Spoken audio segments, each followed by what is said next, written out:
In lesson 18, we're going to break this into two parts. The first part, you're going to learn how to determine the common factors for numbers up to 100. So if you look here at the first part, they give you the definition of a greatest common factor. It's the greatest common factor of two whole numbers is the greatest whole number that is a factor of each number. The greatest common factor of two whole numbers, A and B, is denoted by GCF, A and B in parentheses. So we're going to jump on down here to example 1. So the first step that you're going to do, they're going to ask us for the greatest common factor of 12 and 18. It says list these factors in pairs in order. So they have a table down there for you. I went ahead and drew the paper on line paper because I prefer it that way. So I have a 1 times 12, because I say to always start with 1, that equals 12. Then I have a 2 times 6 equals 12. I have a 3 times 4 equals 12. And I know that I don't need to keep going because my next number is 4, which I already have, which means I should have all the multiples figured out. Your next one is for 18. And again, we're going to start with the 1. 1 times 18 equals 18. 2 times 9 equals 18. 3 times 6 equals 18, and then I go 4, nope, I can't take 4 times anything, can't do 5, and then I'm back to 6, which is already over here, so that means that I have all of my numbers. They ask you to circle all the factors that appear on both lists. So I have a 1 on both lists, a 2, a 3, and a 6, and then they ask to put a triangle between around the greatest, and my greatest one is 6. Therefore, your answer to the greatest common factor of 12 and 18 is 6. Now, we're going to go all the way to the next page. So this is what yours would end up looking like. Next page, we're going to example 1. And we're doing the exact same thing. So we're working with 30 and 50. So we have to make our tables.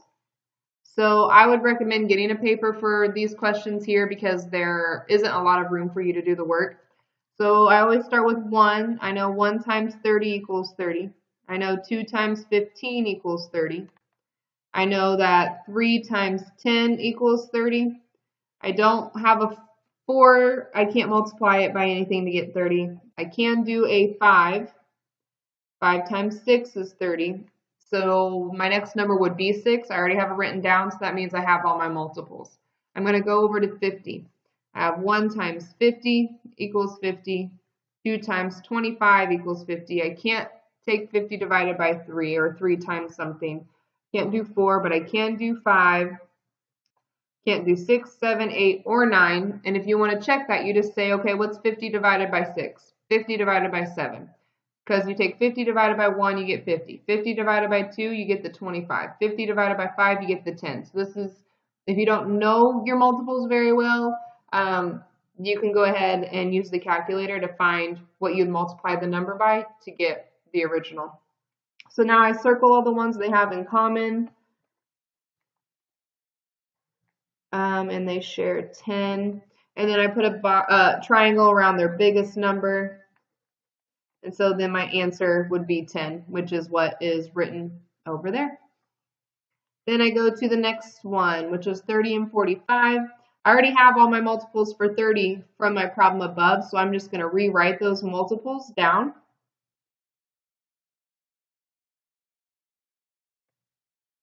And then I need to go over here to 45 and do the same thing I did before. So I know 1 times 45 is 40.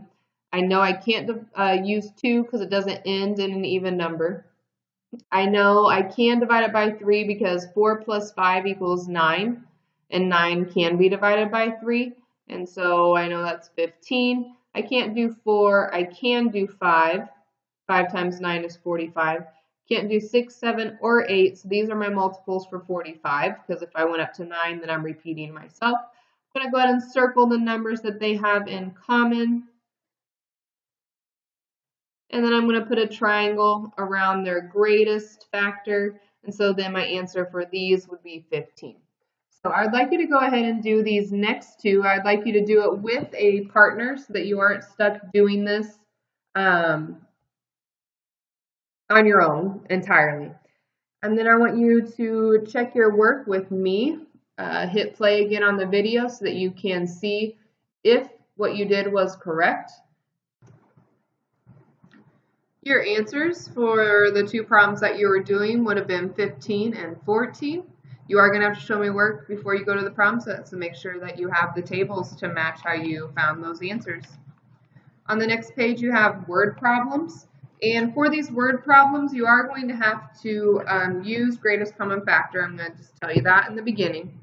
For this one, you have that they have 18 boys, or 18 girls, and 24 boys who are wanting to play in this trivia challenge. And they said that each team has to have the same number, or the same ratio of boys and girls, and what's the greatest number of teams that can enter. So find how many boys and girls will be on each team. So since everything has to be the same, we're going to go ahead and find the greatest common factor so that the teams are the same number. So I did 1 times 18, 2 times 9, 3 times 6, and then I can't do 4 or 5, which then brings me to the other side, so I know I'm done. 1 times 24, 2 times 12, 3 times 8, 4 times 6, and I can't do a 5, but I can do a 6, which brings me over here, so I know I have them all. I circled all the numbers that I have in common. 1, 2, 3, and 6. The greatest number that they have in common is the 6, which means that they will end up with 6 teams. And if they're going to have 6 teams, it means I need to take my 24 boys and divide them into 6 different equal groups, which gives me 4 boys. And then I have 18 girls that need to be broken into 6 equal groups, which gives me 3 girls. So there will be 4 boys and 3 girls on each team, and I'd like you to write that in your book. And I would now like to go to the next question and solve it with a partner, and then check your work in the video. So go ahead and hit pause and move on to solve it, and then hit play to find your answer.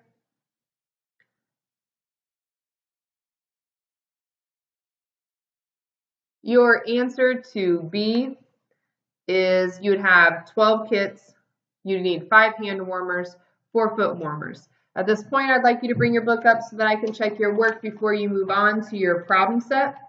You will do all the problems on the problem set, and they'll all have to do with greatest common factor, and tomorrow we'll go to multiples.